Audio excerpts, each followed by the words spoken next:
সেটা বলবে না। যেহেতু উনি বলেছেন এটা যে কোনো মূল্যে বাস্তবায়ন হবে, এবং আমাদের বাংলাদেশের জনগণের উচিত দলমত নির্বিশেষে এই প্রশ্নে ঐক্যবদ্ধ থাকা এবং এটাকে সফল করা। এবং যেই ধরনের প্রোপাগান্ডা, বুদ্ধিভিত্তিক প্রোপাগান্ডা বাংলাদেশের স্বার্থকে আপনার এই কি বলে ক্ষতিগ্রস্ত করার চেষ্টা করছে, তাদের বিরুদ্ধে আপনার জ্ঞানগতভাবে প্রস্তুতি নিয়ে গবেষণামূলক আপনার কাউন্টার লেখালেখি, চিন্তা ভাবনা, গবেষণা আমাদের উপস্থাপন করতে হবে এবং আন্তর্জাতিক কমিউনিটিকে এই ব্যাপারে সোচ্চার করার ক্ষেত্রে আমরা ফিল করেছি। এই নদীগুলো তো মালিকানা ভারতের না, এই নদীগুলোর এবং এই পানির উপর বাংলাদেশের হিস্সা, ন্যায্য হিস্সা, এটা তো আন্তর্জাতিক আইনের মধ্য দিয়েও আমরা পাই।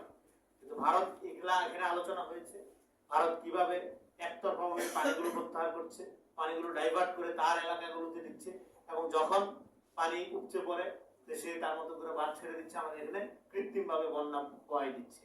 আপনারা দেখেছেন কয়দিন পর পর সিলেটে বন্যা হয়, সে তার মন চায় পানি ছেড়ে দেয়, আবার যখন আমার পানি দরকার হয় তখন সে পানি তার দিকে আপনার ডাইভার্ট করে দেয়।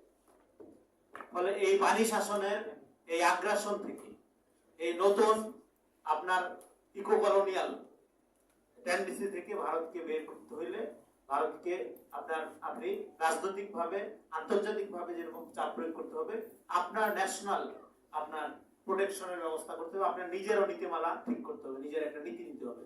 সেই নীতিটার জন্য, সেই প্রকল্পের জন্য আমরা দেখছি পদ্মা ব্যারেজ পরিকল্পনা মাফিক যদি সফল করা যায়, আমাদের এখানে বলা হচ্ছে যে প্রায় ৮,০০০ কোটি টাকা ইকোনমিক্যাল সুবিধা আমরা পেতে পারি।